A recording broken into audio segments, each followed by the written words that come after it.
For all the kids in South Central that have lost the assistance of Nippsey Hussle services and efforts to help improve their future, I thought it would be good to know the circumstances surrounding the life and death of Dr. Sebi. The doctor, the Dr. Sebi, which is the documentary that Nippsey Hussle was working on when his life was cut short.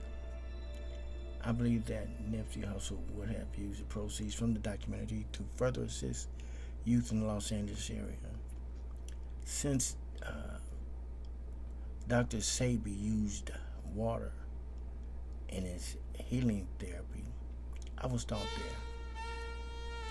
The Pool of Bethesda. The Pool of Bethesda is a pool of water in the Muslim quarter of Jerusalem on the path of the Beth Zeta Valley. People would wait for the angel to stir the water and then jump in, hoping to be cured of all their diseases. Then you have the Fountain of Youth, whom Juan Ponce de Leon searched for. He looked for that pool for many years. The Fountain of Youth was a spring that supposedly restored the youth of anyone who drinks or bathes in its waters. Tales of such a fountain have been recorded across the world for thousands of years, appearing in writings by Herodotus, 15th century BC, the Alexander Romance, 3rd century AD, and also the stories of Prester John, which focus on early crusades during the 11th and 12th centuries AD. You also have the Golden Chalice, which was supposed to contain the blood of Jesus. If you drank from it, you would live forever. Now you have Dr. Sebi. Dr. Sebi's herbal remedies, which uses water with a high alkaline content. Dr. Sebi, aka Alfred Bowman. Dr. Sebi was not a real doctor. He had no formal medical training. He did work exclusively with herbs. He founded Dr. Sebi's Research Institute. He was born in Honduras.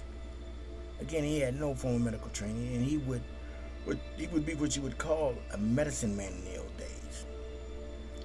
Dr. Sebi claimed he could cure everything.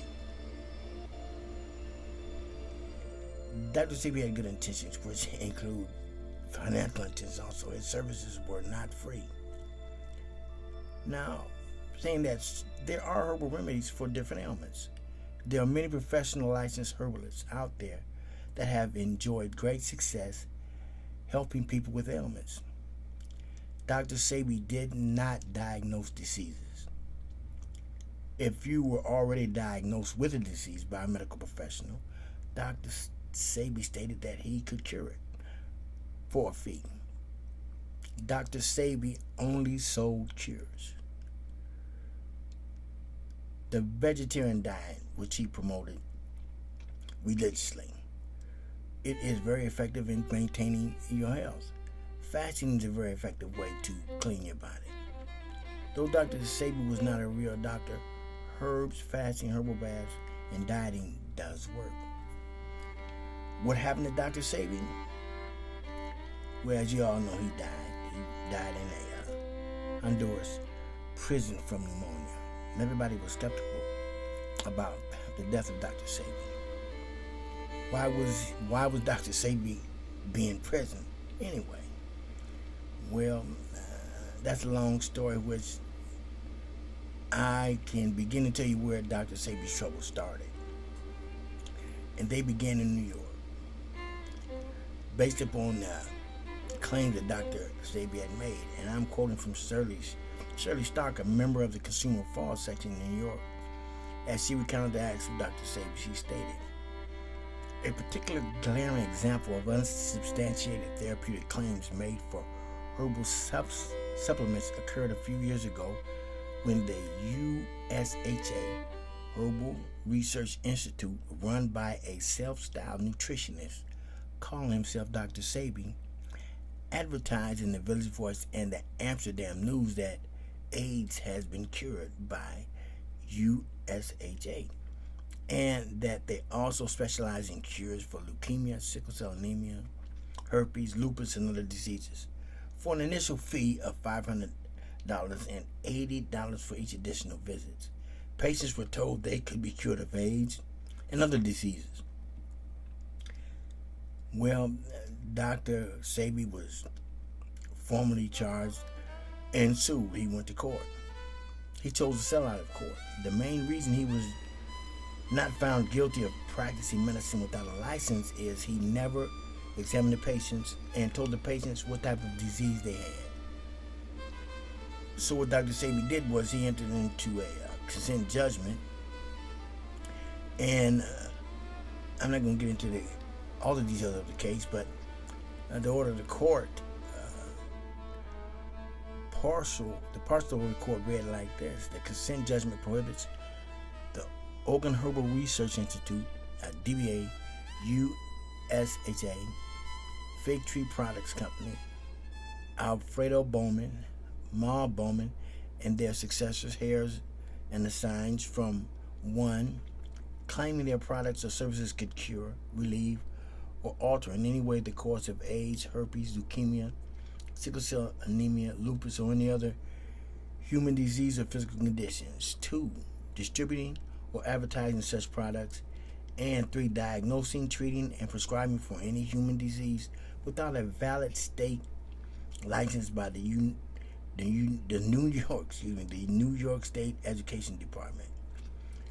Also, the court ordered Dr. Sebi to place ads in the New York Amsterdam News offering a full refund to anyone who claimed she or he was dissatisfied with any of the respondents' products or services. All the other patients that brought suits against Dr. Sebi, they settled out of court. After the court order, Dr. Sebi complied with the judge, and he continued to help people for a fee. He changed his advertisements and continued to treat people. Dr. Sebi went overboard with what the herbal treatments could actually do. Yet, he still had a lot of success where he put into practice fasting, dieting, herbal baths, medicinal herbs, tea, which can assist the body in the expulsion of unwanted contaminants. The body has a built-in immune system, which the treatments offered by Dr. Sebi would assist the patient in getting well. His facility would be called a herbal spa. More or less, that's what it was. Somewhere, Dr. Sebi was in need of large sums of money. He was caught with quite a large sum of money twice, and he was caught in Honduras. He was getting on a private jet. I don't know whether it was his or not, but it appears that he had problems explaining where the money came from, and he was charged and convicted of a crime in Honduras. He went to prison in Honduras. Now, the prisons in Honduras are rough. It's not like America. This is a third world country. And it's rough for a young man, let alone an 82-year-old vegan. Now, I have included 2 pictures of prisons in Honduras. And as you can see, this is not where you want to be confined. But this is the type of facilities, incarceration facilities that they have in Honduras. I believe that Dr. Sebi refused to eat the prison food or none was brought in. In some countries, your family has some responsibility in feeding you in jail. Dr. Sebi could have gotten sick from contact with another inmate, because this is like dorm living in shanty huts. In any case, his refusal to eat the prison and hospital food had him very weak, where his system could not fight off the pneumonia, and it killed him. Dr. Sebi was 82 years old. He weighed about 110 pounds. And basically, the prison was not really, did not provide any shelter, and whether there was any heating or not in it, it doesn't look like it was. and he was an odd man fitting in at 82 years old. In there with some hardened criminals where I don't know how good his language was, but I can't see him surviving any other time in the hospital, let alone outside of the hospital. And when he caught the pneumonia, frail as he was not going to survive anyway, based upon his dietary habits. And he was a vegan. And I'm quite sure in that prison, he wasn't getting any fruits and vegetables whatsoever. Well, I decided to do this. I don't know if anybody else would go further with the documentary to get in more detail, but this is, I decided to put this out there based upon the death of a merchant that was assisting those in South Central to help improve the quality of life and to actually steer others in that area where many merchants had refused to come in the past. He was an example and a beacon for future businesses and prove that merchants can survive in this particular area and profit, that there is a market in South Central.